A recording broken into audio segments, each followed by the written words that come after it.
गोयची सध्याची उदरगत पळयली जाल्यार उदरगतीचे बाबतींत गोंय देशांत पयल्या नंबराचेर येतले।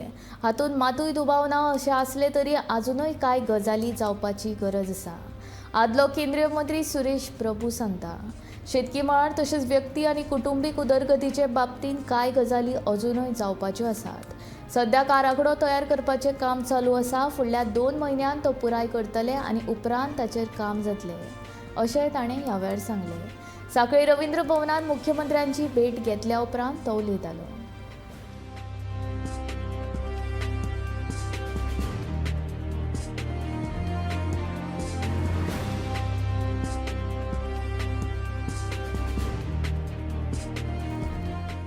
गोवा राज्याची विकासाची जी क्षमता आहे ती लक्षात घेता गेल्या काही वर्षामध्ये राज्याचे सन्माननीय मुख्यमंत्री डॉक्टर प्रमोद सावंत यांनी ज्या धडाडीने कामाला सुरुवात केली त्याचा विचार करता आणखी लवकरच तो आहे आजही एक प्रगतिशील राज्य आहेच, परंतु मला वाटतं देशातलं पहिल्या क्रमांकाचं खूप वरती असलेल्या पहिल्या क्रमांकाचं राज्य होईल याच्याबद्दल कोणती शंका नाही।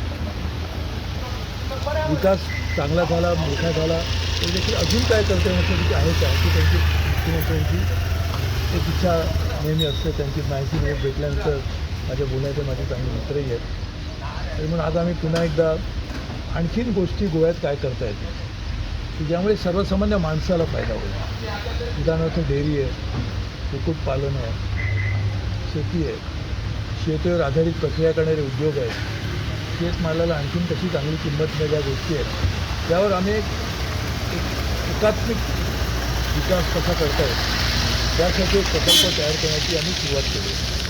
त्याची आज आम्ही प्राथमिक चर्चा केली। आमचे साळकर साहेब आणि इतर मंडळी, आमचे सुभाषजी यांनी देखील या सगळ्या आमच्या चर्चेमध्ये आम्ही भाग घेऊन आमचे एक प्लॅन आम्ही तयार करतो आहोत। मला वाटतं आणखीन काही महिन्यामध्ये तो प्लॅन तयार झाल्यानंतर मला वाटतं आपला आधी सुरुवातीला ह्याच भागामध्ये नंतर संपूर्ण गोव्यामध्ये तो जर आपण प्लॅन केला तर गोव्यात विकास होईलच। गोव्याचा भौगोलिक विकास नक्कीच होईल आणि होतो आहे, परंतु त्याचबरोबर व्यक्तीचा विकास देखील कसा केला जाईल, कुटुंबाचा विकास कसा केला जाईल हे देखील त्यामधून आपल्याला साध्य करता येईल यासाठी आम्ही प्रयत्न करतो।